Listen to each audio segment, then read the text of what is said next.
Puji Tuhan, kembali kita mempersiapkan hati untuk menerima sapaan firman. Mari kita berdoa. Bersyukur kepadamu Allah Bapa di dalam surga, di dalam nama Tuhan Yesus Kristus dan oleh persekutuan dan pimpinan Roh Kudus, kami boleh kembali datang menghampirimu untuk mempersiapkan hati kami menjadi tempat yang terbaik, bagaikan tanah yang subur untuk menerima benih firman yang akan menghidupi seluruh kehidupan kami. Terpuji namamu, dalam nama Tuhan Yesus kami berdoa, haleluya, amin. Bapak, Ibu, Saudara yang saya kasihi, kita kembali kepada pembacaan Kisah Para Rasul. Di dalam Kisah Para Rasul pasal yang pertama sampai ayat yang keempat. Minggu lalu kita berbicara bagaimana penulis dari kitab ini mengacu kepada kitab yang pertama, yaitu Injil Lukas, hendak meyakinkan kita bahwa penulisan kitab suci yang kita sebut dengan Alkitab itu melalui satu proses yang panjang, sehingga kebenarannya tidak diragukan. Kira-kira begitu. Setahu saya kitab Perjanjian Lama itu diselesaikan menjadi Alkitab seperti ini, itu butuh waktu sekitar 1000 tahun. 1000 tahun. Nah, kalau Perjanjian Baru mungkin sudah lebih modern jadi mungkin pengetahuan juga sudah semakin mendukung sehingga Perjanjian Baru itu sekitar 100 tahun.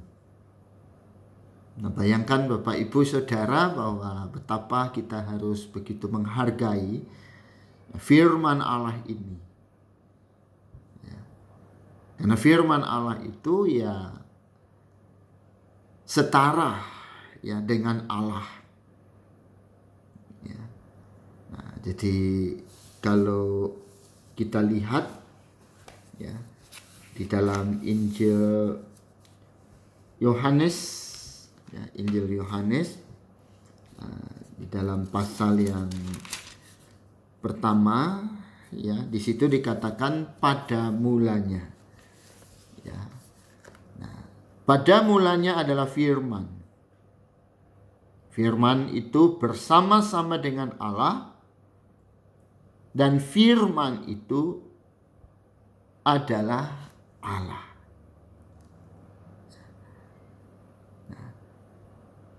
Dan juga kalau kita lihat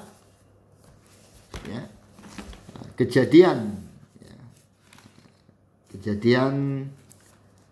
pasal 1.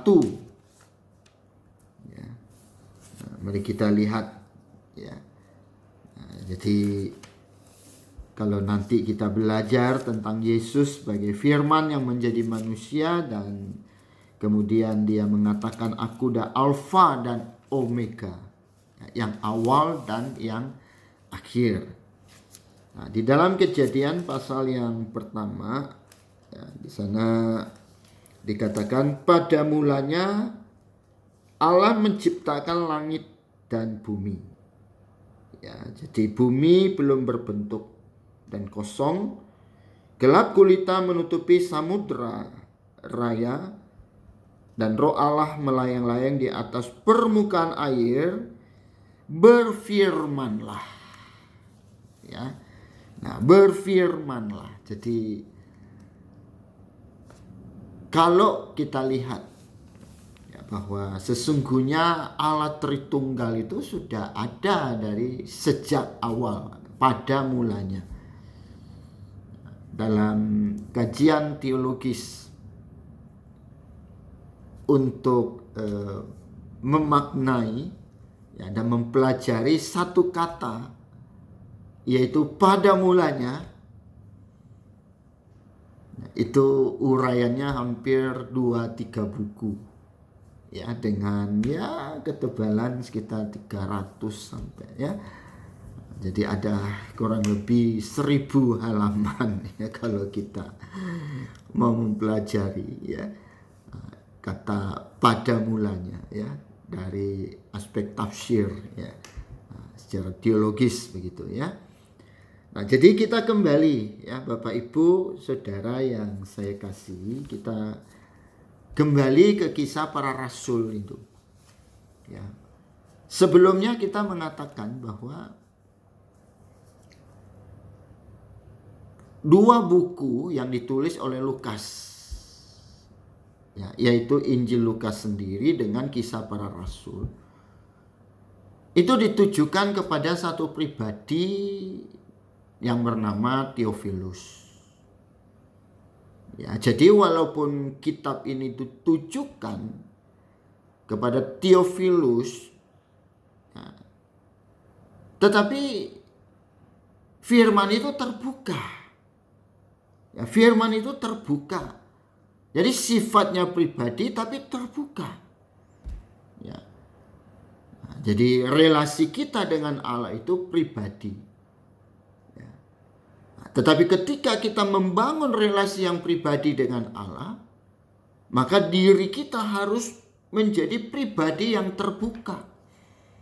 Ya, seperti yang ditulis dalam kitab Korintus, bahwa kita adalah surat Kristus.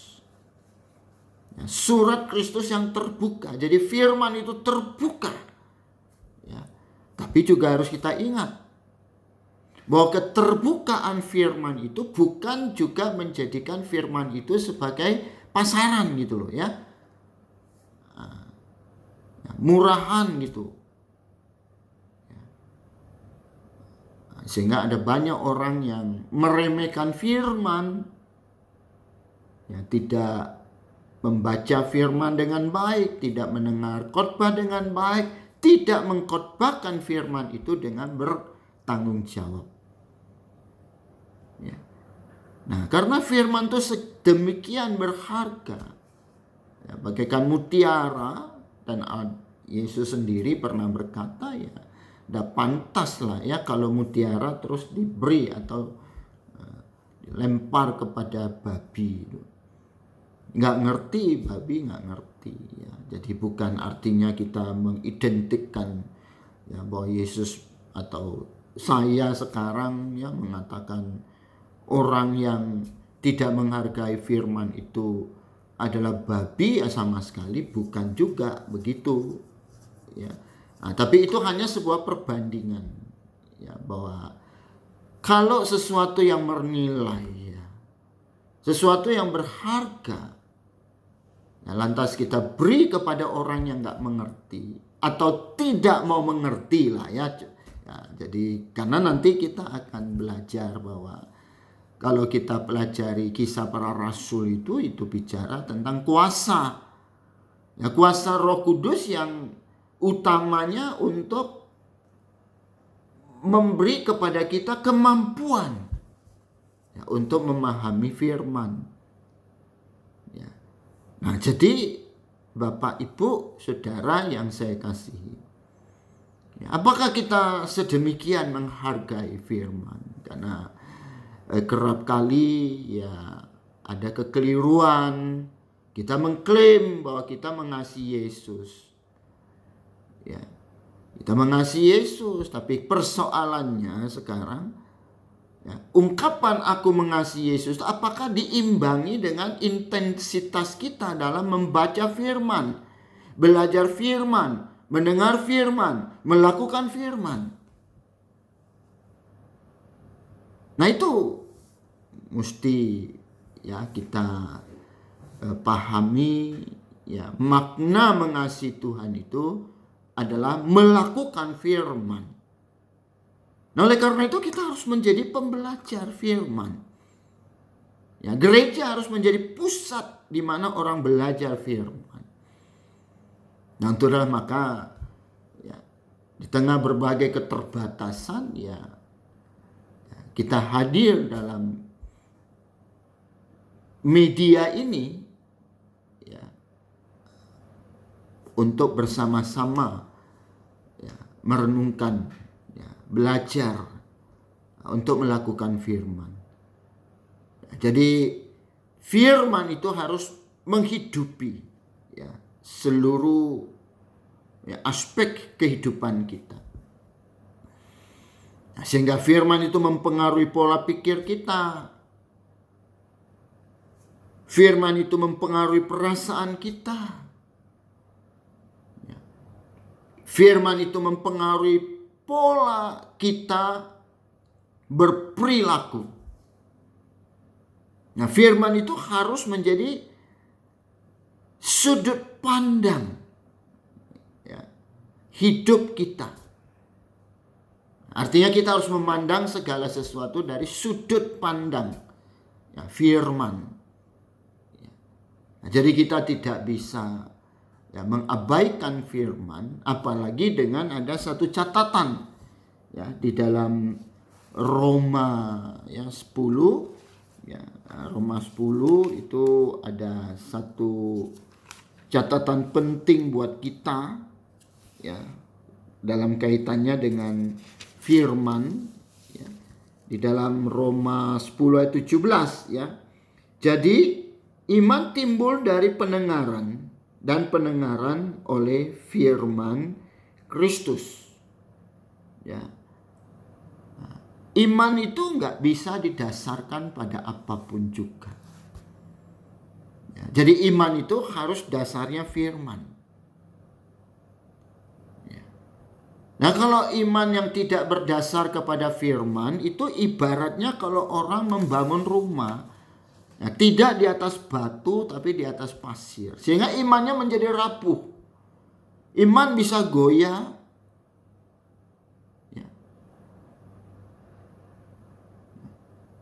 Nah, jadi kita harus memelihara ya, iman itu ya, karena orang untuk datang ya, menghampiri Kristus ya, nah, itu tentu harus dengan iman ya, tidak bisa tidak bisa dengan cara lain ya. Jadi orang cari Tuhan bukan untuk pencitraan.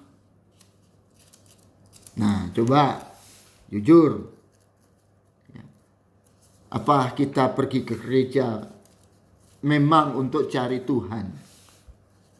No, jangan juga lah kita ke gereja untuk cari kesalahan orang lain, mencari kesalahan pendeta. Ya. Nah, jadi orang ke gereja cari Tuhan, bukan cari yang lain. Ya. Nah, jadi kalau kita punya iman, kita percaya kepada Yesus, nah maka kita akan hidup berharap kepada Kristus. Ya. Nah, sehingga kita bisa membebaskan diri kita ya, dari berbagai pengharapan yang keliru. Ya. Nah, jadi kita harus datang kepada Tuhan, cari Tuhan. Ya, cari Tuhan. Matius 6 ayat 33. Cari dahulu ya, kerajaan Allah dan kebenaran. Kebenaran itu ya firman. Kebenaran itu ya Yesus. Kebenaran itu ya Allah. Ya. Jadi orang kalau hidup dalam firman ya artinya dia hidup dalam kebenaran. Ya. Dan tanpa kebenaran tidak mungkin kita bisa menghampiri Allah. Ya, jadi kebenaran itu dikerjakan oleh iman. Ya. Nah, dan kalau kita punya iman, ya tentu kita akan kuat. Ya, kita akan mendapat imun istilahnya. Ya. Sehingga kita tidak terjadi ya yang namanya penyakit rohani. Ya. Nah, penyakit rohani itu mestinya menurut saya itu ya, jauh lebih berbahaya. Ya. Jauh lebih berbahaya. Nah, oleh karena itu Bapak Ibu dan Saudara yang saya kasihi, ya, sekali lagi mari ya, nah, kita apalagi menghadapi situasi-situasi akhir-akhir ini, ya. Nah, jadi kita harus melihat ya, apa yang dikerjakan dan diajarkan Yesus. Ya, Kisah Para Rasul pasal 1 ya, ayat yang pertama. Ya, hai Theophilus, dalam buku pertama aku menulis tentang segala sesuatu yang dikerjakan dan diajarkan Yesus. Nah, jadi kadang-kadang kita kan berpikir juga. Ya, kita sering mendengar istilah mau menjadi seperti Yesus. Ya, mau menjadi seperti Yesus dalam hal apa? Ya, nggak mungkin kita menjadi seperti Yesus dalam kaitan dengan ketuhanannya. Yesus itu Tuhan. Ya, nggak mungkin. Ya. Nanti bahaya juga kalau ada orang yang mengangkat diri sebagai Tuhan karena dia bilang saya sudah seperti Yesus, saya sudah jadi Tuhan. Ya, keliru lagi lah. Ya. Jadi yang diajarkan oleh Alkitab apanya? Kita mesti menjadi seperti Yesus itu dalam hal apa? Dalam hal apa yang dia katakan, dalam hal apa yang dia diajarkan, dalam hal apa yang Yesus lakukan. Ya. Nah, jadi mari sebagai seorang pengikut Kristus, kita terus bergumul, kita terus berjuang, kita terus belajar. Sehingga kita dimampukan ya, untuk menjadi seperti Yesus. Ya, dalam arti ya, mampu mengatakan seperti apa yang Yesus katakan. Mampu menerapkan seperti apa yang Yesus ajarkan. Nah, baru kita punya dasar untuk mengajar orang. Ya, terlebih juga ya utamanya ya, kita harus melakukan apa yang Yesus lakukan. Ya. Nah, ini kita masih bicara ya, bagaimana kita mau menjadi seorang murid yang memiliki hati seperti hati Yesus. Ya. Nah, tangan kita boleh dipakai. Ya. Seluruh hidup kita boleh dipakai ya, untuk mewujudkan apa yang menjadi kehendak Kristus. Luar biasa. Ya. Nah, saya berdoa. Nah, mari kita sama-sama berdoa. Ya, di tengah situasi dunia seperti ini, kita tetap konsisten. Ya, untuk berpegang pada kebenaran firman. Kita belum sempurna. Jauh dari sempurna. Ya. Tapi minimal kita mau belajar untuk tidak berkompromi ya, dengan banyak hal ya, dalam dunia ini. Yang sebenarnya adalah merupakan satu sikap yang disadari atau tidak. Sikap melawan Tuhan. Sikap melawan kebenaran. Ya, melawan hukum. Ya, melawan keadilan. Yang tentunya semua itu ya, urusannya bukan soal di dunia ini. Ya, tapi urusannya nanti dengan Tuhan. Ya, ada ya, tentu ya, konsekuensi. Ya, karena Tuhan tidak berbohong. Tuhan tidak sekedar menakut-nakuti kita. Ya, tapi Tuhan untuk menegakkan kebenarannya. Untuk menyatakan dan membuktikan bahwa dia benar. Maka dia harus rela mati tersalib. Tuhan pasti tolong kita untuk menjadi pribadi yang mencerminkan kehidupan Kristus untuk melawan berbagai kejahatan di bumi. Tuhan memberkati kita semua. Amin. Bersyukur kepadamu bahwa Tuhan terus mengingatkan kami dengan kasih-Mu. Kami sangat menyadari kami sangat jauh dari firman. Oleh karena itu kami terus berjuang untuk mendekat. Kami mau Tuhan mengakui akan kekurangan dan kelemahan, dosa, kesalahan, dan pelanggaran kami.